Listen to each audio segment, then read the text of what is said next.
और रामविलास परिवार, इस परिवार से व्यक्तिगत रिलेशन है, पारिवारिक रिलेशन है और इमोशंस का जो एक रिलेशन होता है वो रिलेशन, कोई पॉलिटिकल रिलेशन नहीं है। इस परिवार से इमोशंस का है और मैं महसूस करता हूँ कि जब भी कभी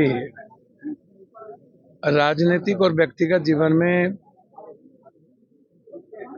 हमें किसी अभिभावक के रूप में जरूरत महसूस हुई तो रामविलास पासवान तो उस उस रिश्ते को आप राजनीतिक रूप से नहीं देखें। चिराग जी का आग्रह था आने का और मैं आंसू पूछो मैं वो काम कर रहा हूँ। राम ने कहा है कि तुम मेरे भक्तों के पास जो गरीब लोग हैं उसकी मदद करो, मैं उसका काम कर रहा हूँ। तो मेरे और राम के बीच का जो रिश्ता है वो मीरा का, कृष्ण का जो देखिए, चिराग पासवान के द्वारा जो है चूड़ा दही का महाभोज जो है अपने प्रदेश कार्यालय में किया जाता है और उसमें जो सबसे चौंकाने वाले जो शख्स हैं इस भोज में जो शामिल होते हैं उस सब शख्स का नाम है जाप सुप्रीमो पप्पू यादव।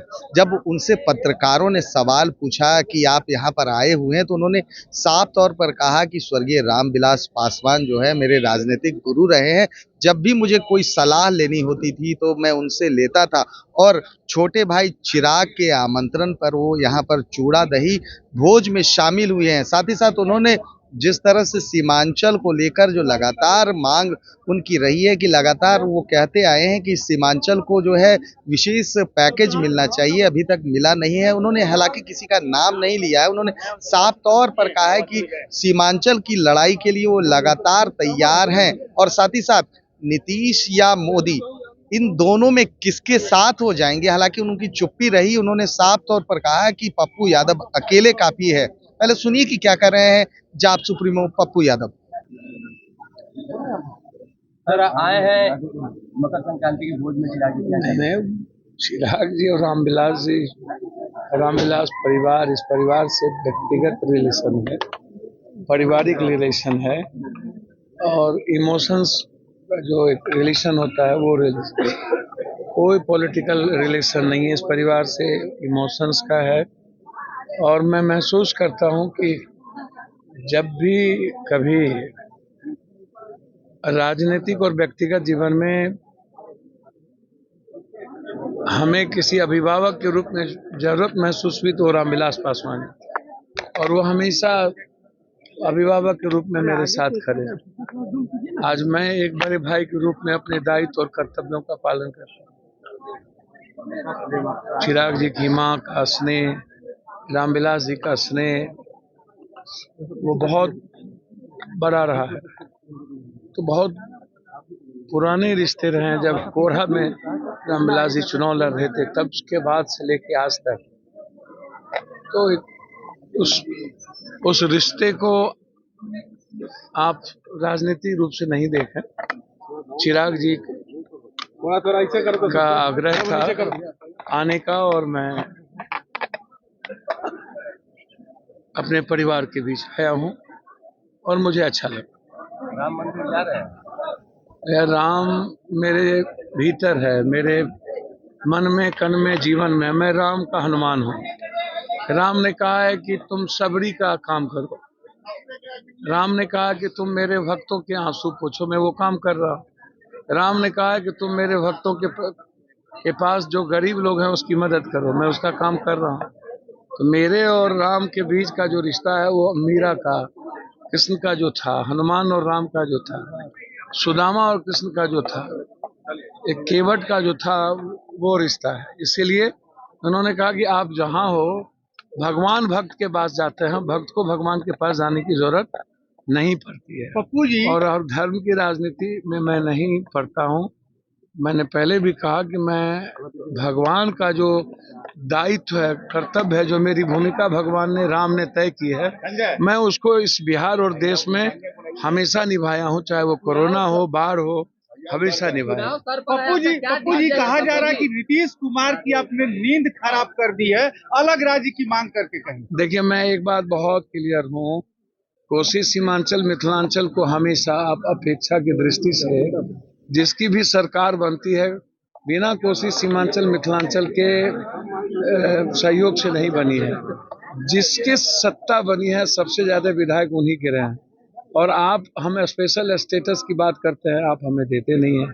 हम बात करते हैं आपसे बाढ़ से मुक्ति हाई डैम की, आप देते नहीं हैं। हम बात करते हैं आपसे सुपौल से मधेपुरा से डायरेक्ट ट्रेन की, सहरसा से राजधानी की, हम बात करते हैं एम्स की, हम बात करते हैं पूर्णिया चुनापुर एयरपोर्ट की, हम बात करते हैं स्पेशल स्टेटस में मखान और मक्का और फूड प्रोसेसिंग की, हम बात करते हैं कुशेश्वर स्थान और बिहारीगंज रेलवे की, हम बात करते हैं हम कुर्सेला से भीमनगर रेलवे की, हम बात करते हैं उपराजधानी की पूर्णिया को और हाईकोर्ट बेंच की।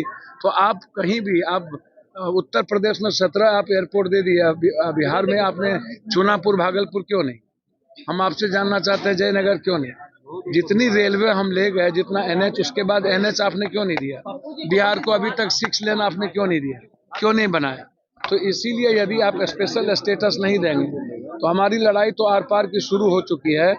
और 3 मार्च को हमारी रैली होगी रंगभूमि मैदान में 5 लाख, और 3 मार्च के बाद हम आगे बढ़ेंगे। और मैं आपको बता दूं, तेलंगाना हो या गुज्जर आंदोलन या मीना आंदोलन या जाट आंदोलन, उस आंदोलन से कई अरब गुना ज्यादा बड़े आंदोलन होगी। जब तक विशेष पैकेज हम नहीं लेंगे कोसी सीमांचल की आज़ादी के लिए, पलायन को नहीं रोकेंगे, जब तक हम अपने यहाँ फूड फैक्ट्री के लिए आप जब तक हमें विशेष सुविधा नहीं दोगे, यदि आप नहीं दिए तो हम अलग राज्य का डिमांड तो कर ही देंगे। क्या डिसीजन है? 2024 में आप चुनाव अकेले लड़ेंगे या किसी के साथ? चुनाव किधर जाएंगे? हम चाह चुके हैं जनता की तरफ, और जनता तय कर चुकी है। जनता तय करेगी कोसी सीमांचल का 3 मार्च को कि पप्पू यादव को दिल्ली पटना देखना है, कि दिल्ली पटना को पप्पू यादव को देखना है। 2024 में अकेले लड़ेंगे चुनाव? भैया आप हम ही ना अकेले लड़ने की हिम्मत है बिहार में, तो आप अभी हड़बड़ा क्यों रहे हैं? आप इंतजार करिए। 3 मार्च के बाद आप हमसे पूछिएगा कि हम कहाँ लड़ेंगे, कहाँ नहीं लड़ेंगे। लेकिन ये तय है कि कोसी सीमांचल हमारी खून और मिट्टी है, हमें उससे कोई अलग नहीं कर सकता। और आप समझ लीजिए कि पूर्णिया 23 तारीख से प्रणाम पूर्णिया का कैंपेन शुरू होगा। 36 दिन की यात्रा होगी कोसी सीमांचल की। 3 मार्च को हम कोसी सीमांचल की आज़ादी की लड़ाई शुरू करेंगे, और ये लड़ाई आर पार की होगी। बिना आज़ादी के या बिना भ्रष्टाचार के मुक्ति के कोई समझौता पप्पू यादव नहीं करने जा रहा है, ये आप याद रखिए। पप्पू जी आप किसके पीछे पड़ेंगे, मोदी के ना नीतीश जी के? भैया हमको किसी के पीछे पड़ने की जरूरत है। दोनों बड़े नेता हैं, मोदी जी भी बड़े नेता हैं देश के, और वो भी। हमको किसी के पीछे तो आपने साफ तौर पर सुना कि पप्पू यादव कहते हुए नजर आ रहे हैं कि जो 3 मार्च है उसके बाद वो अपने पत्ते खोलेंगे। 23 मार्च तक उनकी जो रैली है वो होगी सीमांचल कोशी के क्षेत्रों में। उसके बाद 23 मार्च के बाद वो जो है अपने पत्ते खोलेंगे और साफ कर देंगे कि आखिर बिहार की राजनीति में जो तीसरे मोर्चे की बात कही जा रही थी, लगातार ये चल रहा था कि तीसरे मोर्चे का गठन होगा।